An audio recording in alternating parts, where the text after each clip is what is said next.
काले चिकनी दे जैसे जो तक गी दे यार ती गलत तो कोने में भीड़ में वो तो सीधे मेरे को तो पकड़ाई है हाल पे सब पण तो तब चेहरा की मेरे जोत में लगा दी।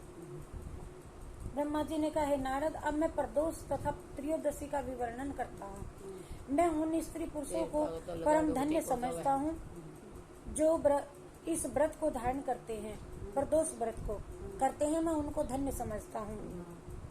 प्रत्येक मास के दोनों पक्षों में जो त्रयोदशी आती है, उस व्रत का विधान ये है कि प्रातः काल के समय स्नान आदि से नित्य कर्म से निर्वत होकर के भगवान सदाशिव का पूजन करे तथा व्रत का संकल्प लेवे। व्रत का संकल्प करके प्रदोष व्रत को धारण करे।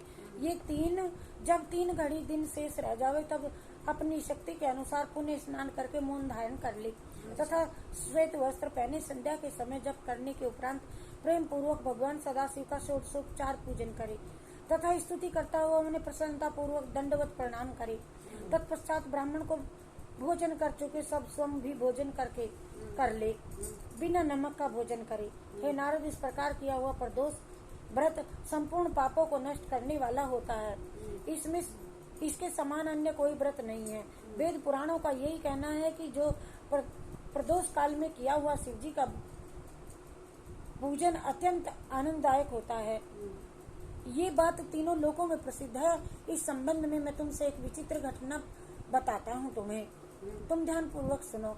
हे नारद, पुरातन काल में उज्जैनीपुरी में चंद्रसेन नामक एक राजा शिवजी का परम भक्त था और वह सदैव त्रयोदशी का व्रत रखता था। विधि पूर्वक शिवजी का पूजन किया करता था। वह महाकाल लिंग की भी पूजा करता और हर समय उन्हीं के ध्यान में मगन रहता था, बना रहता था। एक दिन मणिभद्र नामक शिवजी के एक गण ने उस राजा पर प्रसन्न होकर के उसे चिंतामणि नामक एक मणि दे दी। उस मणि का ये गुण था कि वह मनुष्य के पास मणि जिसके पास भी रहती थी तथा जो मनुष्य उस मणि को देखता था या हाथ लगाता था, स्पर्श करता था अथवा उसको स्मरण करता था, वह संपूर्ण विपत्तियों को हर लेती थी, अतुलनीय आनंद का प्राप्त करती थी। मणि, उस मणि का स्पर्श पाते ही सभी धातुएं स्वर्ण की, सोने की हो जाती थी सब चीजें। अस्तु, उस मणि को धारण करने के कारण राजा चंद्रसेन सूर्य के समान तेजस्वी प्रतीत होने लगा। ए नारद, जब अन्य देवताओं को उस मणि का प्रभाव ज्ञान हुआ तब उन्होंने चंद्रसेन से उस मणि को स्वयं प्राप्त करने को लिए चाहा, परंतु राजा ने किसी को भी वह मणि दी नहीं। निदान जब राजाओं ने एकत्रित होकर के उसके नगर पर चढ़ाई कर दी, जब उज्जैनीपुरी के चारों ओर उन राजाओं की सेना अत्यंत व्याकुल होकर के राजाओं की सेना घेरा डाले पड़ी हुई थी तथा सभी नगर निवासी अत्यंत व्याकुल हो रहे थे। उस समय दूसरे दिन शिवजी का प्रदोष व्रत आ गया और वह राजा अपने शत्रुओं की कुछ भी चिंता न करके 3 घड़ी दिन शेष रहने पर महाकाल की पूजा करने के निमित्त मंदिर में जा पहुंचा। जिस समय राजा चंद्रसेन महाकाल का पूजन कर रहा था, उसी समय एक स्त्री गोदी में 5 साल का बच्चा लेकर के आ गई। कहीं से न कहीं से आ पहुंची। राजा जिस प्रकार शिव जी का पूजन कर रहा था, उस विधि को उस स्त्री का बालक बड़े ध्यान से देख रहा था और सुन रहा था। कुछ देर बाद जब वह स्त्री का पुत्र को साथ लेकर अपने को चली गई, तब घर जाकर के बालक के हृदय में शिव जी की ऐसी भक्ति उत्पन्न हुई कि वो कहीं से न कहीं से एक पत्थर का टुकड़ा उठा लाया और जिस प्रकार उसने राजा को पूजन करते देखा और वैसे ही उसी प्रकार उसका वह बालक पूजन करने लगा। ए नारद, जिस समय छोटा सा बालक शिलाखंड का पूजन करने में संलग्न था, उसी समय उसकी माता ने उसको भोजन करने के लिए 3 बार आवाज लगाई, रे बाला आजा रोटी खा ले, परंतु वह उन्हें सुनकर के नहीं आया, निश्चल भाव से बैठा पूजा करता रहा।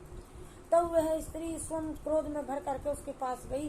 जब उसने बालक को पत्थर का पूजन करते हुए देखा तो इसके बाद उसने उसे खूब मारा।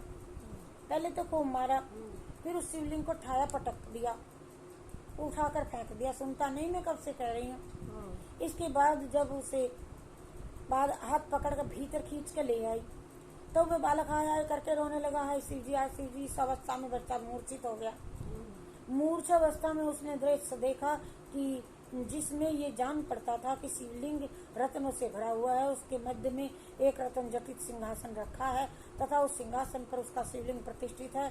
और कुछ उस दृश्य को देख करके बालक ने भगवान सदाशिव की अत्यंत स्तुति करते हुए भगवान प्रार्थना की कि हे प्रभु मेरी माता तो बड़ी मूर्ख है, बेचारी जानती नहीं, इसे माफ कर दो, आप इस मेरी माँ के अपराध को क्षमा कर दो।